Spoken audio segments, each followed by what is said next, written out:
How do dogs choose their favorite humans? Why does a dog become more attached to a person?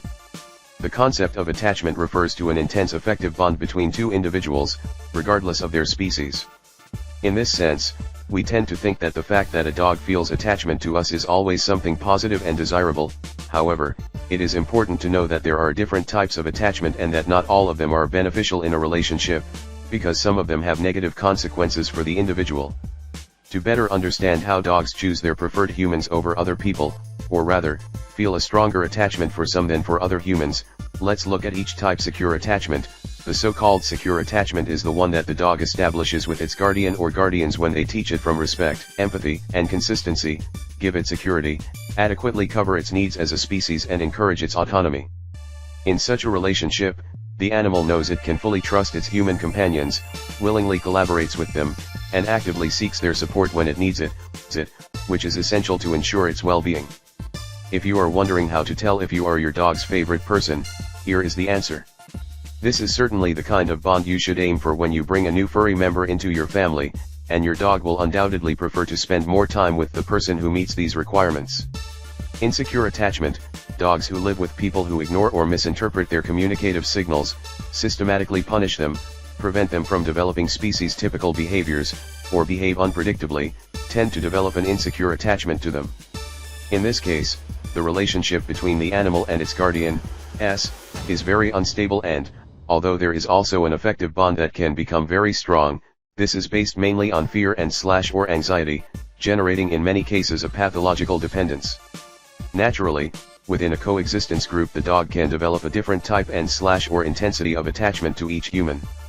To know what kind of bond your dog has with you, it is important to analyze and correctly interpret his behavior, because it is not enough that he obeys you, follows you, or seeks your caresses to be able to affirm that he loves you more than any other person. If he responds with tension or nervousness to your requests, shows signs of calm or threat whenever you interact with him, has ambiguous or contradictory behavior, such as wanting to approach and move away from you at the same time, or is unable to remain calm when you are physically away from him, it is very likely that the dog feels insecure in the relationship. In this case, it is not that you are your dog's favorite person, it is that he has a pathological dependency for the above reasons. If you suspect that your dog may have developed an inappropriate bond with you or a family member, or if you would simply like to improve your relationship with him so that you can truly become his favorite human, you can always contact a professional ethologist or dog trainer to help you understand him and work on your bond.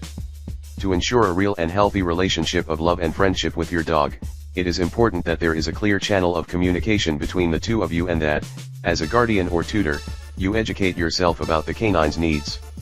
As social animals, dogs need to have contact with the outside world, meet other dogs and people, and be able to investigate their environment freely and safely. During his sensitive stage of socialization, from about 3 weeks to 3 months of age, you should ensure that the dog interacts gradually and positively with all kinds of objects and living things to prevent him from developing fears or behavioral problems during his adolescence. Remember that overprotection can lead to an inappropriate dependency relationship between the puppy and his guardian. Many guardians abuse punisher dogs because they believe that a dog should be submissive and obedient. However, systematic punishment generates fear in the furry, and fear becomes the sole driver by which the dog responds to its guardian's requests. This type of relationship can lead to serious physical and psychological problems for the animal, which could be avoided through a more consistent and respectful upbringing. Despite all this, you should also keep in mind that each dog has its own personality based on both genetics and life experiences, which will make some dogs more independent and less inclined to show affection, while others will be more clingy and affectionate, which doesn't mean that they love you less.